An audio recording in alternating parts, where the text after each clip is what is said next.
Today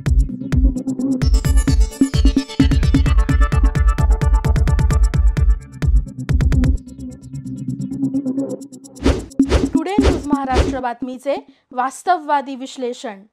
स्वागत करतो, धन्यवाद देतो. एवढ्या शॉर्ट नोटीसवर आपण एवढ्या तत्परतेने इथे आलात त्याबद्दल सर्वांचं मनापासून आभार. आज इकडे माझ्यासोबत राष्ट्रवादी काँग्रेस पक्षाचे तालुका अध्यक्ष विनायक पाटील हे देखील उपस्थित आहेत, त्यांचंही मनापासून स्वागत. मोहोळ नगरपालिकेची जी निवडणूक आहे त्या निवडणुकीच्या अनुषंगाने मोहोळच्या जनतेला अपील करण्यासाठी, म्हणजे लोकशाहीचा चौथा स्तंभ म्हणून आपला या व्यवस्थेमध्ये खूप मोठा सहभाग आहे. शेवटी या प्रिंट आणि इलेक्ट्रॉनिक मीडियाच्या माध्यमातून महाराष्ट्राच्या कानाकोपऱ्यामध्ये माझ्यासारख्या एका लहान कार्यकर्त्याची ओळख आज माजी आमदार रमेश कदम म्हणून सर्वांना जवळजवळ परिचित आहे. त्यामध्ये तुमच्या सर्व लोकांचा, सहकारी मित्रांचा खरंच खूप मोठा योगदान आहे. त्याबद्दल मी नेहमी काय माझ्या मित्रांचा ऋणी आहे, त्यांच्या संपर्कात आहे, निश्चितपणाने संपर्कात राहील. निवडणुका येतात जातात, परंतु आपले जे संबंध असतात ते कायम राहत असतात. ते संबंध जपणारा एक कार्यकर्ता मी कायम आहे आणि तसाच राहणार. आजचा विषय मोहोळ नगरपालिकेची निवडणूक. ज्यावेळेला 2014 मध्ये माझ्यासारख्या एका नवख्या उमेदवाराला राष्ट्रवादी काँग्रेस पक्षाने संधी दिली आणि माननीय शरदचंद्रजी पवार साहेबांच्या विचारांवर विश्वास आणि प्रचंड श्रद्धा ठेवणारा हा मतदारसंघ आहे. या मतदारसंघाने जेव्हापासून हा राखीव झाला तेव्हा माननीय लक्ष्मणराव ढोबळे साहेब असतील, त्यांना संधी दिली. त्यानंतर मला रमेश कदम म्हणून संधी मिळाली, त्यानंतर यशवंत मानेंना संधी मिळाली. आता या निवडणुकीत राजू खरे सारख्या नवख्या उमेदवाराला संधी मिळाली. म्हणजे शेवटी राष्ट्रवादी काँग्रेस पक्षाच्या आणि माननीय शरदचंद्रजी पवार साहेबांच्या विचारांवर श्रद्धा ठेवणारा हा मतदारसंघ आहे, हा तालुका आहे. आणि मागच्या विधानसभेची निवडणूक जर आपण पाहिली तर मागच्या विधानसभेच्या निवडणुकीचे उमेदवार राजू खरेंना सर्वाधिक लीड हा मोहोळ शहरातनं मिळाला.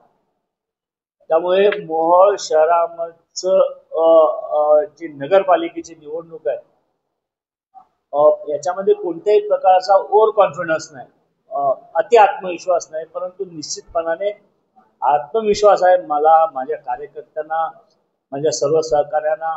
आम्ही सगळे मिळून झटून या मोहोळ नगरपालिकेच्या नगराध्यक्षपद हा 100% राष्ट्रवादी काँग्रेस पक्षाच्या विचारांचा, माननीय शरदचंद्रजी पवार साहेबांच्या वर श्रद्धा ठेवणाऱ्या एका चांगल्या होतकरू अनुसूचित जातीच्या, त्यातून खऱ्या मागासवर्गीय असलेल्या महिलेला आम्ही त्या ठिकाणी नगराध्यक्ष म्हणून निवडून आणणार आहोत. या मोहोळ नगरपालिकेमध्ये काम करत असताना ज्या वेळेला मी या मतदारसंघाचा आमदार होतो त्यावेळेला या मोहोळ शहरामध्ये ब्युटिफिकेशनचा जो विषय होता, आमदार म्हणून मी जेव्हा या मतदारसंघात नवीन आलो, मोहोळ शहरामध्ये गेलो, त्यावेळेला देखील मोहोळ शहराच्या लोकांना माहीत आहे मी माझ्या स्वखर्चावरून मोहोळ शहरामध्ये मुंबईच्या धर्तीवर ते रात्री चमकणारे असे डिवायडर्स असतात, तशा पद्धतीचे डिवायडर्स आपण त्या ठिकाणी बसवून दिले, जेणेकरून ट्रॅफिकला शिस्त लागेल आणि मोहोळ शहराच्या ब्युटिफिकेशनमध्ये, सौंदर्यीकरणामध्ये त्याच्यात भर पडेल. पुन्हा मोहोळ शहराच्या पाण्याचा एक मोठा प्रश्न त्या ठिकाणी सुरुवातीपासून सतत आपल्या सर्वांना मोहोळ शहराच्या लोकांना भेडसावतोय. त्यावेळी आमदार म्हणून येवतीमधून स्वतंत्र पाणी पुरवठा योजना मोहोळ शहरासाठी करण्याबद्दलचा आपण पाठपुरावा केला. पुन्हा या मतदारसंघामध्ये काय संपूर्ण महाराष्ट्रामध्ये आज माझी मागेल त्याला पाणी आणि मागेल त्याला रस्ते ही अभिनव संकल्पना राबवणारा आमदार म्हणून ओळख आहे.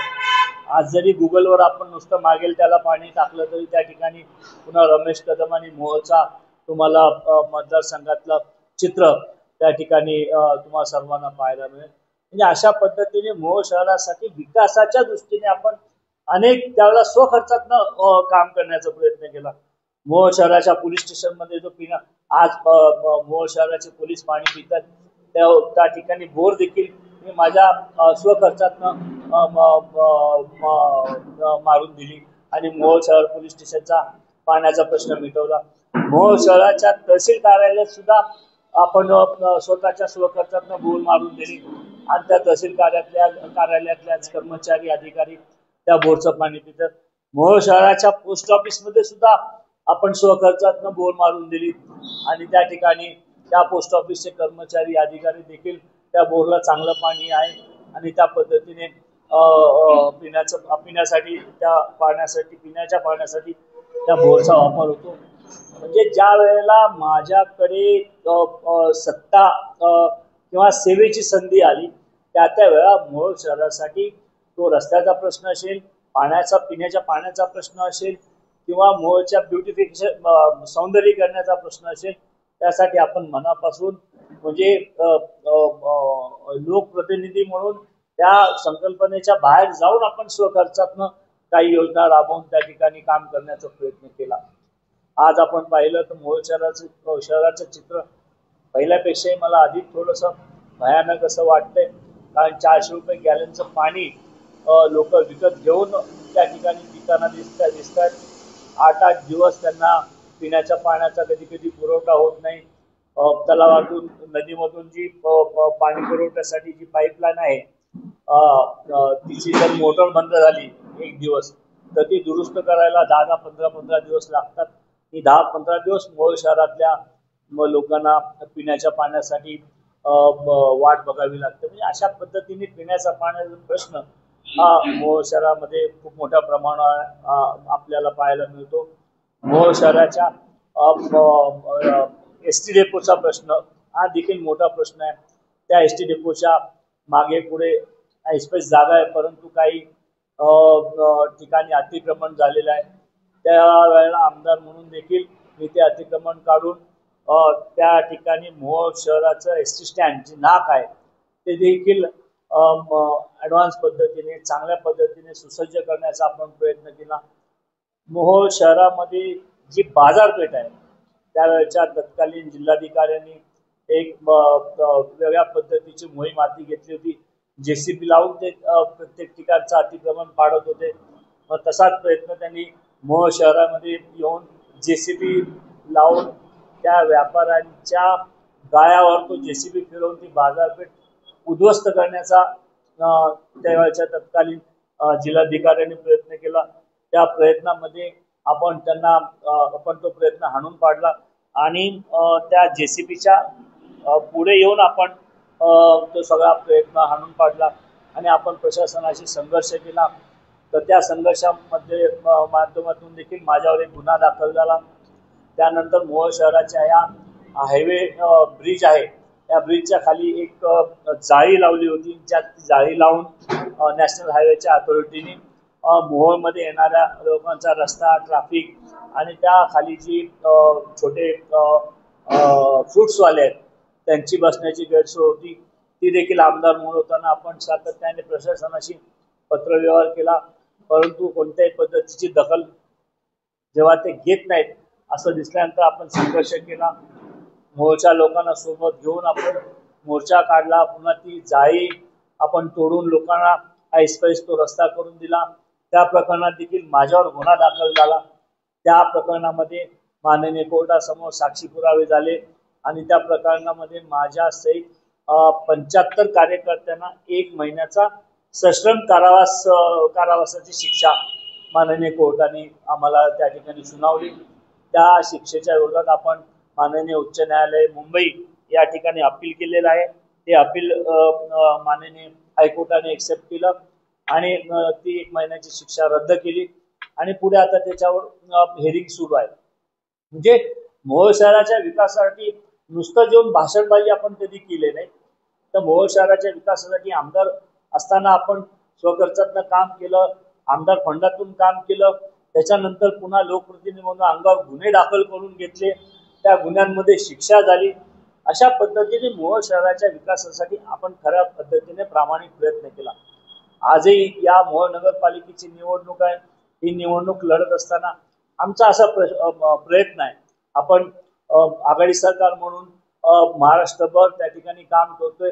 आमच्यासोबत काँग्रेस आहे, पक्ष आहे, आमच्यासोबत उबाटा गटाची शिवसेना आहे आणि आमची राष्ट्रवादी काँग्रेस पक्ष, शरदचंद्रजी पवार अशा पक्षाची, समविचारित पक्षाची आघाडी करून आतापर्यंत आपण सरकारच्या विरोधातल्या अनेक ज्या कुचकामी योजना आहेत त्या विरोधात संघर्ष करण्याचं काम या महाविकास आघाडीच्या माध्यमातून सुरू आहे. तसाच प्रयत्न या मोहोळ नगर परिषदेच्या निवडणुकीच्या माध्यमातून देखील आम्ही आमच्या या समविचारी पक्षांना सोबत घेऊन आघाडी करून ही नगरपालिका निवडणूक आपण लढवण्याच्या प्रयत्नात आहोत. आज मी स्वतः काँग्रेसचे जिल्हाध्यक्ष आहेत, त्यांच्याशी या संदर्भात बोलणी करणार आहेत. शिवसेनेचे जिल्हा प्रमुख आहेत, त्यांच्याशी आमचे तालुकाध्यक्ष आहेत विनय पाटील, आमचे जिल्हाध्यक्ष आहेत, सन्मान्य कार्याध्यक्ष आहेत, ही त्यांच्या लेवलला त्यांच्याशी बोलत आहेत. अशा पद्धतीने आम्ही सर्वांना विश्वासात घेऊन एक वेगळ्या पद्धतीचं विकासाचं राजकारण या मोहोळ शहरामध्ये आपण या नगरपालिकेच्या निवडणुकीच्या माध्यमातून आपण उभं करण्याचा प्रयत्न करतोय. म्हणजे या मोहोळ नगरपालिकेची निवडणूक ही व्यक्तिगत प्रतिष्ठेची न करता ही मोहोळ शहराच्या विकासाच्या दृष्टिकोनातनं एक विजन डॉक्युमेंट घेऊन आम्ही मोहोळ नगरपालिकेच्या निवडणुकीच्या साठी तयार आहोत. मोहोळ नगरपालिकेच्या निवडणुकीमध्ये किंवा या मोहोळ तालुक्याच्या विधानसभेमध्ये काही राजकीय बदल झालेले आहेत. त्या बदलाच्या अनुषंगाने पुन्हा मोहोळ नगरपालिकेचं राजकारण थोडंसं राजकारण बदललेलं आहे. या सगळ्या गोष्टींचा सारासार विचार करून आम्ही आघाडीतल्या सर्व पक्षांना सोबत घेऊन मोहोळ शहराच्या विकासासाठी मोहोळ नगरपालिकेची निवडणूक लढण्याच्या आम्ही सर्वतोपरी प्रयत्नामध्ये आहोत. अशा पद्धतीने निवडणूक लढत असताना व्यक्तिगत टीका ही करायची नाही, अशा पद्धतीचा आमच्या सहकार्यांचा मानस आहे. आमचे रणजित चौरे या ठिकाणी विधानसभेचे संघटक आहेत. ते माननीय खासदार साहेब धैर्यशील भैया मोहिते पाटील यांच्या वतीने या मोहोळ नगरपालिकेसाठी कोऑर्डिनेटर म्हणजे समन्वयक म्हणून ते आमच्याशी काम करतात. आमचं आणि जिल्हाध्यक्षाच्या जिल्ह्याचे खासदार यांच्यामध्ये कोऑर्डिनेशन चांगलं राखण्याचं काम ते करतात. राष्ट्रवादी काँग्रेस पक्षाने या मोहोळ नगरपालिकेचेच नाही तर माढा लोकसभा मतदारसंघ आणि सोलापूर लोकसभा मतदारसंघातल्या ज्या नगरपालिका आहेत त्या नगरपालिकांमध्ये कोणाशी आघाडी करायची, कुठला अजेंडा घेऊन जायचं, कशा पद्धतीने त्या ठिकाणी आपले विजन डॉक्युमेंट राहील, अशा पद्धतीचं काम करण्याची जबाबदारी माननीय शरदचंद्रजी पवार साहेबांनी या ठिकाणचे माननीय खासदार धैर्यशील भैया मोहिते पाटील यांच्यावर भैयासाहेबांवर सोपवलेली आहे.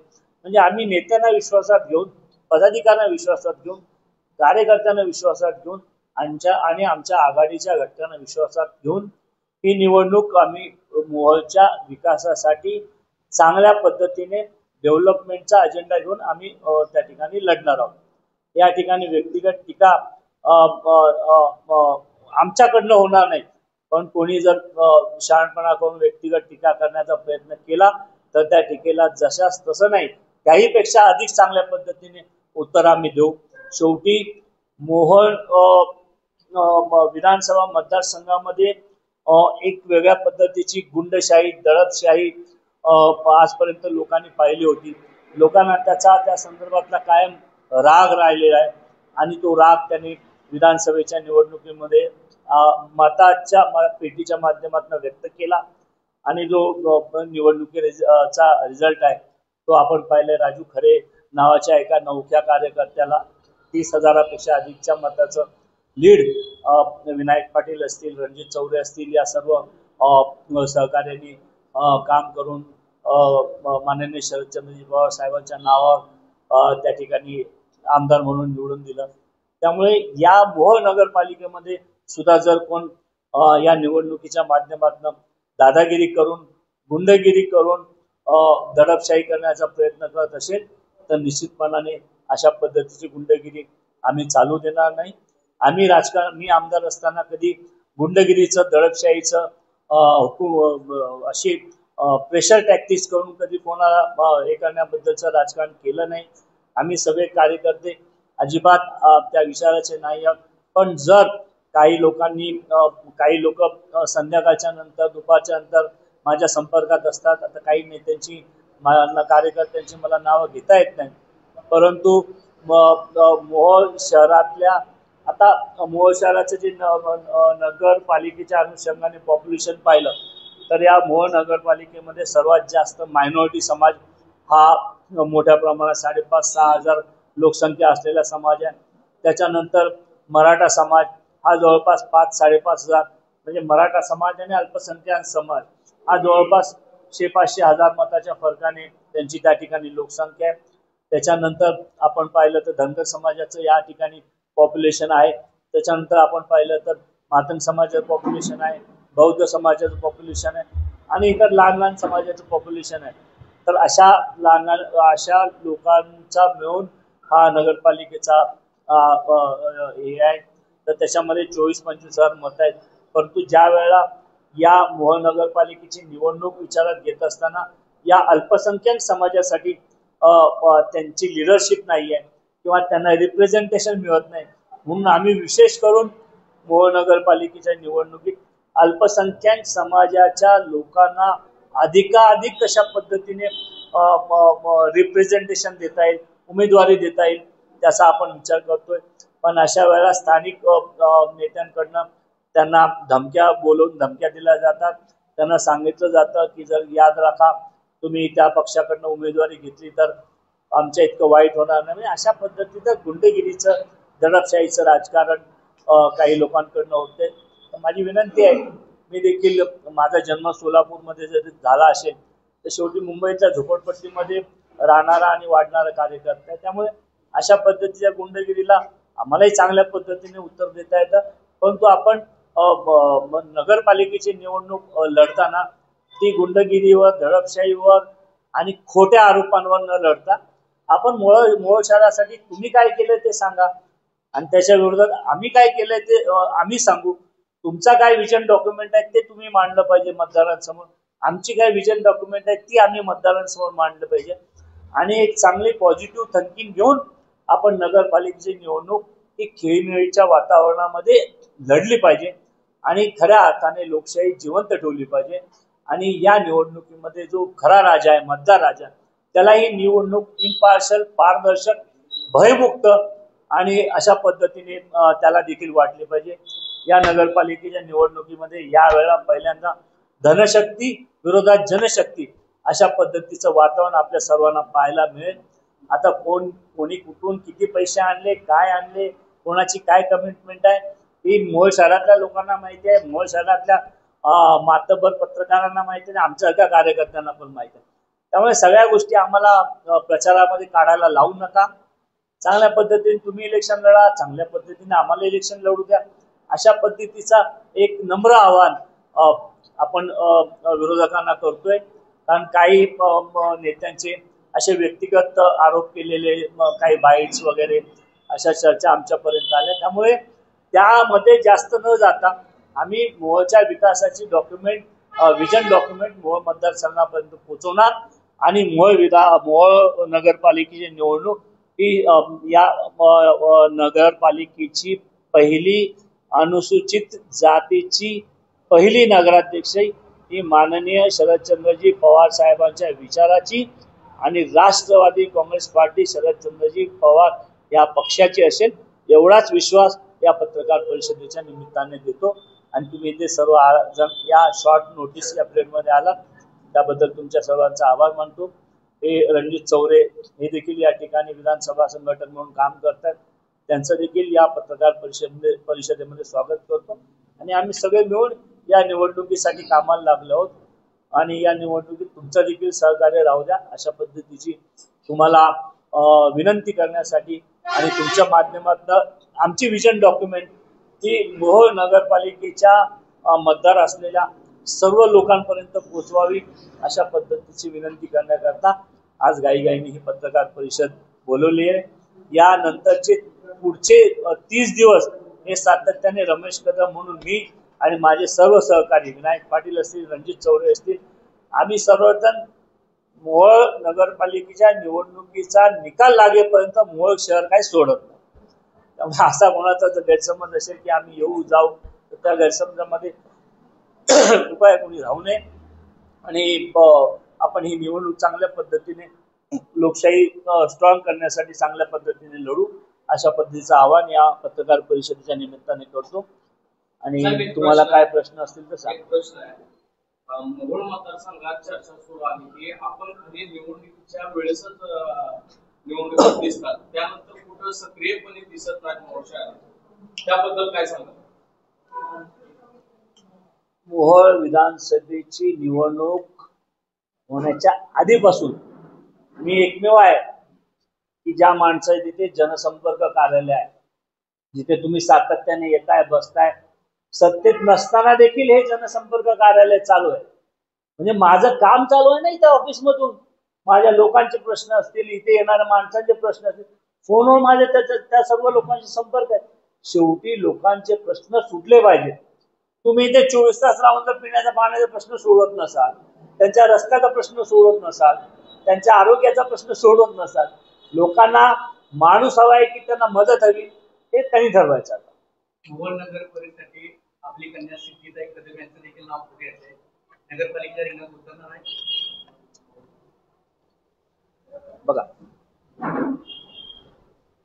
या ठिकाणचा माजी आमदार म्हणून ज्यावेळेला मी राष्ट्रवादी काँग्रेस पक्षाकडे उमेदवारी मागितली त्यावेळेला या मोहोळ विधानसभेची उमेदवारी ही शेवटपर्यंत गुलदस्त्यात होती. आपण सर्वांनी पाहिले. ऐन वेळेला तिकडे सिद्धी कदम माझ्या मुलीला उमेदवारी देण्यात आली. त्यानंतर परत तिचं वय आणि बाकी सगळ्या गोष्टी कन्सिडर करून स्थानिक नेत्यांच्या विनंतीला मान देऊन उमेदवार बदलला आणि नवीन उमेदवाराला संधी दिली. तरी देखील आम्ही सातत्याने काम करत राहिलो, पक्षासोबत राहिलो, पक्ष सोडला नाही. आणि त्यानंतर मध्ये देखील सिद्धी कदमच्या नावाचा कार्यकर्त्यांनी आग्रह धरला. ही जागाच मुळात नगराध्यक्षाची अनुसूचित जातीच्या महिलेसाठी आहे, त्यामुळे साहजिकच आहे तिचं नाव येणं हे स्वाभाविक होतं. परंतु माझं स्वतःचं वैयक्तिक असं मानणं आहे, नगरपालिका, जिल्हा परिषद, पंचायत समिती, ग्रामपंचायत ही निवडणूक कार्यकर्त्यांची आहे. विधानसभा आम्हालाच पाहिजे, विधान परिषद आम्हालाच पाहिजे, लोकसभा आम्हालाच पाहिजे. म्हणजे अशा पद्धतीने आग्रह हट्ट करणं चुकीचं आहे. ज्यावेळेला आपण या वरच्या पदांवर आपला क्लेम सांगतो त्यावेळेला ही खालची पदं ही खऱ्या अर्थाने कार्यकर्त्यांना जी आपल्यासाठी काम करतात त्यांना संधी देण्याची पदं आहेत. त्यामुळे कार्यकर्ता आजपर्यंत आमच्या मागे उभा होता, आता आम्ही कार्यकर्त्याच्या मागे उभं राहिलं पाहिजे. अशा भूमिकेतून आम्ही मोहोळ नगरपालिकेमधून सिद्धी कदमची उमेदवारी कधीच मागितली नाही आणि आम्हाला ती नकोय सुद्धा. आम्ही या ठिकाणी खऱ्या मागासवर्गीय होतकरू महिलेला या मोहोळ नगर आणि स्थानिक महिलेला या मोहोळ नगरपालिकेच्या महिला नगराध्यक्षपदी विराजमान करणार. मोहोळ शहरामध्ये महाविकास आघाडीकडून तो प्रश्नच येत नाही. आम्ही महाविकास आघाडी म्हणूनच काम करतोय. आम्ही आतापर्यंत असं कधी म्हटलं नाही ना की म्हणजे मोहोळ शहरात तर आमच्या कार्यकर्त्यांची वेगळी जरी इच्छा असली तरी पक्षाच्या नेत्यांचा आग्रह आहे की आपण किंवा त्यांचा आदेश आहे आपण आघाडी करून लढायचं. आम्ही तो फॉलो करतोय. जसे की मोहोळ पंचायत संघर्ष समिती जसं एकत्र येऊन या ठिकाणी विधानसभेला काम केली, त्याचप्रकारे आता या ठिकाणी मोहोळ शहरामध्ये आता असं काम करेल का? हा त्यांचा प्रश्न आहे ना, मी कसं सांगू शकतो. त्यांनी ठरवायचं काय करायचं ते. तुतारी गटाचे पदाधिकारी किंवा कार्यकर्ते या अगोदर सुद्धा सक्रिय दिसत नव्हते, पण ह्याचा कुठेतरी फटका या इलेक्शनला आपल्याला परिषद बसू शकतो आपल्याला वाटतंय. हे काय हे तालुकाध्यक्ष आहेत तुतारी पक्षाचे, हे विधानसभा संघटक आहेत तुतारी पक्षाचे. आणि आता बघा ना तुम्ही सगळी यंत्रणा आम्ही सगळे गल्ली गल्लीत फिरणार आहोत मोहोळ शहराच्या. संपूर्ण 30 दिवस आम्ही इथेच आहोत. मी 30 दिवसांचे कपडे घेऊन आलोय मुंबईवरून. आपल्या पक्षाचे संजय अण्णा शिरसाट वारंवार असं म्हणतात बाबा खऱ्यांचा येतोय अनुसूचित जातीच्या उमेदवार खऱ्या अनुसूचित जातीच्या उमेदवारांना तिकीट दिलं जाईल असा मुद्दा माझ्या पक्षाच्या असल्यामुळे त्यांना अडचण निर्माण होणार असं वाटतं. काय म्हणाला प्रश्न नाही समजा. संजय अण्णा शिरसाट म्हणतात की रमेश कदम साहेब हे सारखा खऱ्या अनुसूचित जातीच्या उमेदवारांना तिकीट दिलं जाईल त्याला निवडून नगर संजय अण्णाच्या उमेदवारीवर असं वाटतं. ते मागासवर्गीय आहेत का? आता लोक विधानसभा लढतात. कुठे लढले? विधानसभा लढतात ना ते. कुठे कुठे लढले सांगा ना. आता ते भारतीय जनता पार्टीमध्ये असं त्याच्यावर एससी मध्ये मी जे ऐकलं ते कसं आहे की मी मातंग समाज अभ्यास आयोगाचा अध्यक्ष होतो कमिशनवर. त्याला क्वासी ज्युडिशियल पॉवर होते. तर त्यावेळेला थोडा बहुत अभ्यास झाला लागला. महाराष्ट्रामध्ये मागासवर्गीयांच्या 59 जाती आहेत. त्या नंबर 1 ला बौद्ध समाज नंबर 1 ला आहे. 59,68,712 ही 2001 ची सांगतो तुम्हाला जनगणना. त्याच्यानंतर मातंग समाज आहे 20,29,256. त्यानंतर नंबर 3 ला चर्मकार समाज आहे 12,34,874. त्यानंतर वाल्मिकी समाज आहे 1,86,716. आणि त्याच्यानंतर बाकी सर्व समाज आहे. या समाजाची 2001 ची लोकसंख्या आहे 98,81,656. या 59 जातीत ती जातच नाहीये जे आम्हाला माहित आहे. त्यामुळे आमचा कार्यकर्ता म्हणून आमचा आग्रह असा होता की कुठल्याही समाजावर अन्याय होता कामा नये. उद्या जर एनटी साठी हे नगराध्यक्ष पद राखीव झालं तर मग धनगर म्हणून ते क्लेम करणार की नाही करणार?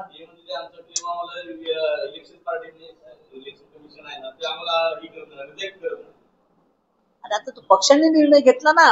मी तिकीट ठरवतो का? माझं तिकीट कापलं पक्षाने.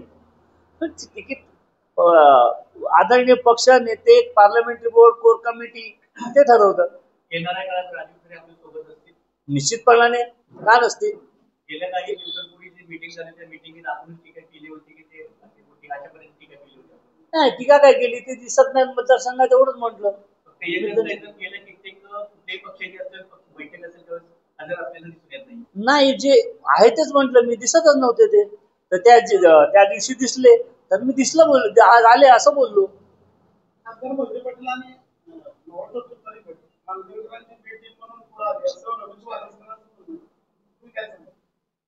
हो त्यांचा बालिश आहेत. त्यांच्या बुद्धीची कीव येते. एक राष्ट्रवादी काँग्रेस पक्षाचे राष्ट्रीय अध्यक्ष माननीय शरदचंद्रजी पवार आहेत आणि हा पक्ष या पक्षाचे 9 खासदार आहेत. त्या पक्षाला तुम्ही बी टीम म्हणता? हा रमेश भारसकर कोण आहे? कोण आहे तो?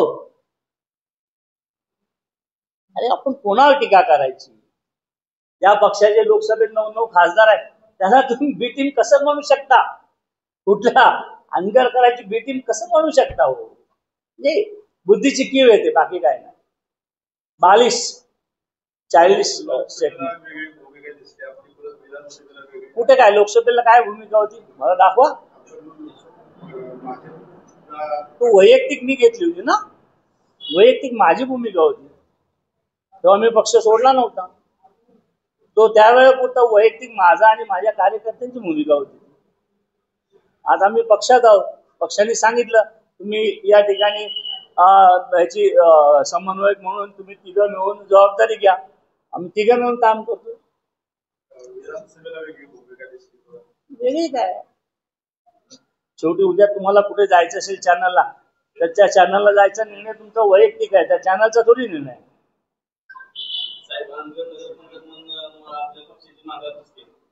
नाही ना मला माहित ना. मी फक्त मुळपुरतं मला सांगितलं लक्ष द्यायला. अनगर मध्ये बोलले तर अनगर मध्ये जाईल. मोहोळ नगरपालिकेत लक्ष घाला तुम्ही असं पक्षाने मला सांगितलं ते करतोय मी. नाही त्यांनी जबाबदारी दिली ना कोणावर तरी मला माहित नाही. दिलीच असणार ना. असं कसं लक्ष नाही घालत? मला काय त्याबद्दल कल्पना. मी मोहोळ नगरपालिकेत लक्ष घातलंय. मला ही जबाबदारी दिली ते करतोय. आपल्या पक्षाकडे इच्छुक उमेदवाराची काय मागणी वगैरे त्यांची फी बी आकारणे ती काय पक्ष प्रेसला सांगायची असते का? फी आकारणार नाहीत का आपण? म्हणजे काही जण ते फॉर्म भरताना फी सुद्धा आकारणार नाहीत म्हणून सांगितलंय. त्याबद्दल तुमच्या पक्षाची काय? हे पदाधिकारी ठरवतील ना, तालुकाध्यक्ष आणि संघटक. पवार साहेब महाराष्ट्राचे पूर्वगामी विचारसरणीचे नेतृत्व ओळखलं जातं. परंतु पुरोगामी विचारसरणीच्या पवार साहेबांच्या पक्षामध्ये कार्यकर्त्याची पदं देत असताना मात्र विशिष्ट एका समाजाला जास्त करून दिला जातो की जेणेकरून पुरोगामी विचारसरणीच्या साहेबांच्या पक्षामध्ये सर्वसमावेशक घटक नाही अशा काहींचं मत आहे. त्याचं आपण म्हणत आहे. उदाहरण सांगा. तालुक्याच्या कार्यकर्त्यांमध्ये उदाहरण सांगा. आता उदाहरणार्थ आमच्या समोर आमचे मित्र असतील विलेपाट उदाहरणार्थ किंवा रणजित असतील मला विचारायचं नाही. असे जर साहेबांची आजची भूमिका खूप छान आहे, ओरिजिनल ओबीसी समाजाला उमेदवार मिळाल्या पाहिजे. तर त्या अनुषंगाने जर इतर सर्व समाजातील तुम्हाला माहिती नाहीये ना, ऐका ना. त्यांचं गेल्या 2-3 महिन्यापासून कार्यकारिणी जाहीर करायचं काम चालू आहे आणि ते सर्वांना सांगतायत, सर्वांच्या संपर्कात आहेत. तुम्ही जर तालुक्याची कार्यकारिणी बघाल ना, तुम्हाला सर्व समाजातील घटक दिसतील. त्यांना तालुका कार्यकारिणी तर उद्या जाईल. त्यांच्या डोक्यावर लोकसभा झाली की विधानसभा, झाली की नगरपालिका घेणार आम्ही. आणि तो नगरपालिकेशी संबंधित विषय नाही, तो पक्ष संघटनेचा विषय, पण सर्वांना घेऊन करणार.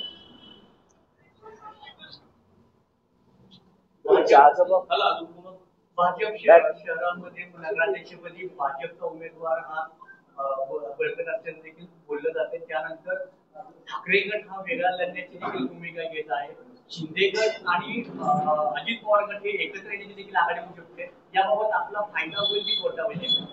नाही, ते त्यांची भूमिका घेतात. आता आम्ही राष्ट्रवादी काँग्रेस पार्टी, शरदचंद्रजी पवार साहेब आणि तुतारी एवढ्याशी मर्यादित जे प्रश्न असतील त्या प्रश्नांची उत्तर मी देऊ शकतो. आता त्यांनी आघाडी केली की नाही केली याबद्दल अजून खरी माहिती माझ्याकडे सुद्धा नाही, तुमच्याकडे सुद्धा नाही. माझ्या जे ऐकण्यात आले की त्यांची बोलणी सुरू आहे. जेव्हा तो निर्णय होईल त्यावेळेची परिस्थिती बघू ना, फायदा होईल, तोटा होईल, काय होईल. आणि कोणाच्या आघाडी होण्याने, कोणाच्या आघाडी न होण्याने आम्हाला फायदा किंवा तोटा असं नाही ना. म्हणजे वैयक्तिक आम्हाला तरी तसं वाटत नाही. आणि विधानसभेला ज्या पद्धतीने तुतारीला मोहोळ शहरातून सर्वांनी सहकार्य केलं, आघाडी पक्षातल्या ज्या पद्धतीचं लीड मिळालं, त्यामुळे मोहोळ शहरातल्या लोकांची मानसिकता आहे, त्यांना बदल हवा आहे. आणि तो बदल पॉझिटिव्ह पद्धतीने देण्याचा आमचा सर्वांचा प्रयत्न आहे, बाकी काही नाही. आपल्या परिसरातील बातम्या पाहण्यासाठी आजच टुडे न्यूज महाराष्ट्र चॅनलच्या बेल आयकॉनला क्लिक करून सबस्क्राईब करा व नोटिफिकेशन मिळवा.